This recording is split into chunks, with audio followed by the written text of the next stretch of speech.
ನಮಸ್ಕಾರ ಸ್ನೇಹಿತರೆ, ನೀವಿಲ್ಲಿ ನೋಡ್ತಾ ಇರೋ ನದಿ ಇದು ನೇತ್ರಾವತಿ ನದಿ. ಈ ನದಿಯ ಉಗಮಕ್ಕೆ ಒಂದು ಮಹತ್ವವಾದಂಥ ಪೌರಾಣಿಕ ಹಿನ್ನೆಲೆ ಇದೆ. ಆ ಹಿನ್ನೆಲೆ ಏನು ಅಂತ ನಮ್ಮ ಸ್ನೇಹಿತರಾದ ನಾಗರಾಜ್ ಕಾಪ್ಸರ್ ತಿಳಿಸ್ಕೊಡ್ತಾರೆ, ಕೇಳೋಣ ಬನ್ನಿ. ಈ ನದಿಗಳ ಉಗಮಕ್ಕೆ ನಮ್ಮಲ್ಲಿ ಅನೇಕ ಕೆಲವೊಂದಿಷ್ಟು ಪೌರಾಣಿಕ ಕಥೆಗಳನ್ನ ನಾವು ನೋಡ್ತೇವೆ. ಹಂಗಾದ್ರೆ ಈ ನದಿಗೂ ಇದೆ ಸರ್ ಅಂತ? ಈ ನದಿಗೂ ಒಂದು ಅವಶ್ಯಕತೆ ಇದೆ ಪೌರಾಣಿಕ ಹಿನ್ನೆಲೆಯಲ್ಲಿ. ಇದು ಪೌರಾಣಿಕ ಕಥೆ ಅಂತೇಳಿ ನಾನು ಹೇಳ್ತಾ ಇದ್ದೀನಿ. ಇಲ್ಲಿ ವಿಶೇಷ ಏನಂತ ಹೇಳಿದ್ರೆ, ಈಗ ನಮ್ಮ ಮುಂದ್ಗಡೆ ಇರ್ತಕ್ಕಂಥ ನೇತ್ರಾವತಿ ನದಿ ಅದು ಹರಿತಕ್ಕಂತಹ ದಿಕ್ಕನ್ನ ನೋಡಿ, ಈಗ ಇದು ಅರಬ್ಬಿ ಸಮುದ್ರವನ್ನ ಸೇರುತ್ತೆ. ಈ ಅರಬ್ಬಿ ಸಮುದ್ರ ಈಗ ಇಲ್ಲಿಂದ ಈಗ ನಾವು ನೋಡ್ತಾ ಇದ್ರಿ, ಇಲ್ಲಿಂದ ಮುಂದ್ಗಡೆ 7 ಅಥವಾ 8 ಕಿಲೋಮೀಟರ್ ದೂರ ಹೋಗಿ ಅರಬ್ಬಿ ಸಮುದ್ರ ಸೇರುತ್ತೆ. ಅದರ ಹಿಂಭಾಗದಲ್ಲಿ ನಾವು ಈಗ ನೇತ್ರಾವತಿ ದಂಡೆಯ ಮೇಲೆ ಇಲ್ಲಿ ಕೂತ್ಕೊಂಡಿದ್ವಿ. ಈಗ ನಾವು ಕೂತ್ಕೊಂಡಂತಹ ಸ್ಥಳ ಯಾವ್ದಂದ್ರೆ, ಇದನ್ನ ಅಡ್ಯಾರ್ ಗ್ರಾಮ ಪಂಚಾಯತಿಯ ವ್ಯಾಪ್ತಿಯಲ್ಲಿ ನಾವು ಕೂತ್ಕೊಂಡಿದ್ದೀವಿ. ಕಾರಣ ಅಷ್ಟೇ, ಇಲ್ಲೊಂದು ಅಡ್ಯಾರ್ ಫಾಲ್ಸ್ ಅಂತ ಇದೆ. ಇಲ್ಲಿ ನೇತ್ರ ಅಂತೇಳಿ ಅಂದ್ರೆ ಕಣ್ಣು ಅಂತೇಳಿ ನಾವು ಕರಿತೀವಿ. ಇಲ್ಲಿ ಪೌರಾಣಿಕವಾಗಿ ವಿಷ್ಣುವಿನ ದಶ ಅವತಾರಗಳ ಚಿತ್ರಣಗಳನ್ನ ಏನ್ ನೋಡ್ತೀವಿ, ಅದರಲ್ಲಿ ವರಾಹ ಅವತಾರವು ಕೂಡ ಒಂದು. ವರಾಹ ಅವತಾರ, ಆ ವರಾಹ ಅವತಾರದ ಸಂದರ್ಭದಲ್ಲಿ ಏನಾಗುತ್ತೆ, ವರಾಹ ಅವತಾರ ತನ್ನ ಕರ್ತವ್ಯವನ್ನು ಮುಗಿಸಿ ಈ ಪಶ್ಚಿಮ ಘಟ್ಟಗಳಲ್ಲಿ ಆ ವರಾಹ ಅಂದ್ರೆ ಹಂದಿಯ ರೂಪದಲ್ಲಿ ಆ ವಿಷ್ಣು ನಿಂತುಕೊಂಡಾಗ ಏನಾಗುತ್ತೆ ಅಂದ್ರೆ, ಅದರ ಕಣ್ಣಿನ ಹನಿಗಳಿಂದ ಏನಾಗುತ್ತೆ ಅಂದ್ರೆ, ಕಣ್ಣಿನಿಂದ ಕೆಲವೊಂದಿಷ್ಟು ನೀರಿನ ಹನಿಗಳು ಬೀಳ್ತವೆ. ಆ ಬಿದ್ದಂತ ನೀರಿನ ಹನಿಗಳೇ ಏನಾಗುತ್ತೆ ಅಂದ್ರೆ, ಮುಂದೆ ಇದು ಅಲ್ಲಿ ನೇತ್ರಾವತಿ ಉಗಮ ಸ್ಥಾನಗೊಂಡು ಅಲ್ಲಿಂದ ಈ ಅರಬ್ಬಿ ಸಮುದ್ರದ ಮಾರ್ಗವಾಗಿ ಇಷ್ಟೊಂದು ವಿಶಾಲವಾಗಿ ಹರಿದುಕೊಂಡು ಬಂದಂತಹ ಒಂದು ಕರಾವಳಿ ಪ್ರದೇಶದಲ್ಲಿ ಸರ್ ಇದು. ನೋಡ್ತೀರಿ, ಇಷ್ಟು ಇದು ಇಡೀ ಈ ಒಂದು ಪಶ್ಚಿಮ ಘಟ್ಟಗಳಲ್ಲಿ ಹುಟ್ಟಿ ಕೊನೆಗೆ ಅರಬ್ಬಿ ಸಮುದ್ರವನ್ನ ಸೇರ್ತಕ್ಕಂತಹ ಈ ಅದ್ಭುತ ಮತ್ತು ನಯನ ಮನೋಹರವಾದಂತಹ ದೃಶ್ಯವನ್ನ ಇವತ್ತಿನ ದಿನ ಏನಂತೇಳಂದ್ರೆ ನೀವು ನೋಡ್ತಾ ಇದ್ದೀರಿ.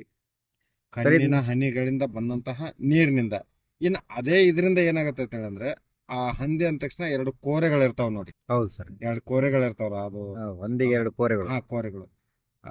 ಆ ಕೋರೆಯಿಂದ ಬಿದ್ದಂತಹ ನೀರು ತುಂಗ ಆಗತ್ತೆ, ಬಲಗಡೆ ಇದರಿಂದ ಬಿದ್ದಂತದ್ದು ಭದ್ರಾ ಆಗತ್ತೆ.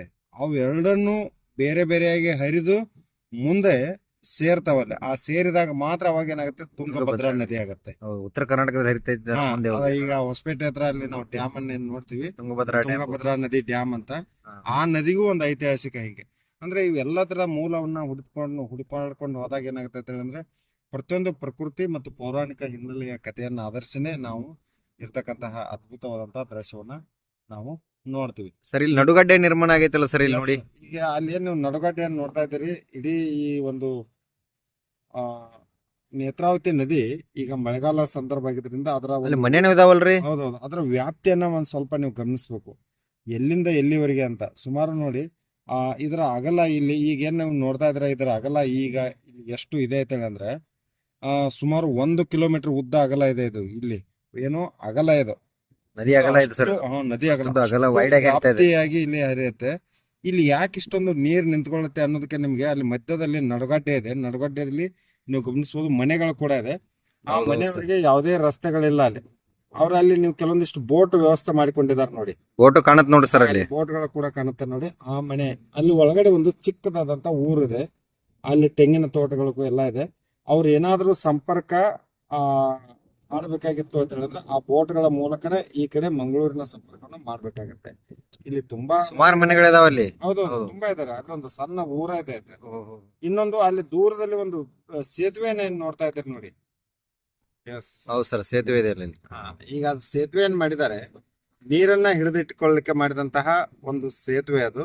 ಮತ್ತೆ ಮೇಲ್ಭಾಗ ಬ್ರಿಡ್ಜ್ ಕಮ್ ಬ್ಯಾರೇಜ್ ಎರಡನ್ನು ಕೂಡ ಮಾಡಿದ್ದಾರೆ. ಕಾರಣ ಇಷ್ಟೇ, ಆ ಸೇತುವೆಯನ್ನ ಅಲ್ಲಿ ಮಾಡಿದ್ರಿಂದ ಮತ್ತೆ ಅದರ ಬ್ರಿಡ್ಜ್ ಕಮ್ ಬ್ಯಾರೇಜ್ ಮಾಡಿದ್ರಿಂದ ನೀರು ಸ್ಟಾಪ್ ಆಗತ್ತೆ. ಅಲ್ಲಿ ಸ್ಟಾಪ್ ಆದಾಗ ನೀರು ಇಷ್ಟೊಂದು ವಿಶಾಲವಾದಂತಹ ಪ್ರದೇಶದಲ್ಲಿ ನಿಂತ್ಕೊಂಡು ಬಿಡತ್ತೆ ನೋಡಿ, ಒಂದೆಡೆ ಸ್ಟೇ ಆಗಿ. ಇಷ್ಟು ನೀರು ಅಲ್ಲಿ ನೋಡ್ತಾ ಇದ್ರೆ ಸರ್, ಸುಮಾರು ನಡುಗಡ್ಡೆಗಳು ನಿರ್ಮಾಣ ಆಗಿದೆ ಸರ್ ಇಲ್ಲಿ. ಅದು ಒಂದೇ ನಡುಗಡ್ಡೆ ಅಂತಲ್ಲ, ಇಲ್ಲಿ ನೋಡಿ ಅಲ್ಲೆಲ್ಲ ಚಿಕ್ಕ ನಡುಗಡ್ಡೆಗಳು ಕೂಡ ನಾವು ಕಾಣ್ತೀವಿ. ಈಗ ಇಲ್ಲಿಂದ ಇದು ಮುಂದೆ ಸಮುದ್ರ ಸೇರುವವರೆಗೇನು ಈ ರೀತಿ ಚಿಕ್ಕದಾದಂತಹ ಅನೇಕ ಒಂದು ನಡುಗಡ್ಡೆಗಳನ್ನ ಏನ್ ಮಾಡ್ತೀವಿ ನಾವು ಕಾಣ್ತಾ ಇರ್ತೀವಿ ನೋಡಿ. ಇದು ಇಡೀ ನೇತ್ರಾವತಿ ನದಿಯ ಒಂದು ವಿಹಂಗಮ ನೋಟವನ್ನ ನಾವು ನೋಡ್ತಾ ಇದ್ದೀವಿ. ಈಗ ನಾವು ಇರ್ತಕ್ಕಂತ ಸ್ಥಳ ಏನಂದ್ರೆ, ಅಡ್ಯಾರ್ ಫಾಲ್ಸ್ ಅನ್ನ ನಾವು ನೋಡಕ್ ಬಂದಿದ್ವಿ. ಅದರ ಟಾಪ್ ಹಿಲ್ ಅಲ್ಲಿ ಇದ್ದೀವಿ ನಾವು ಇವಾಗ.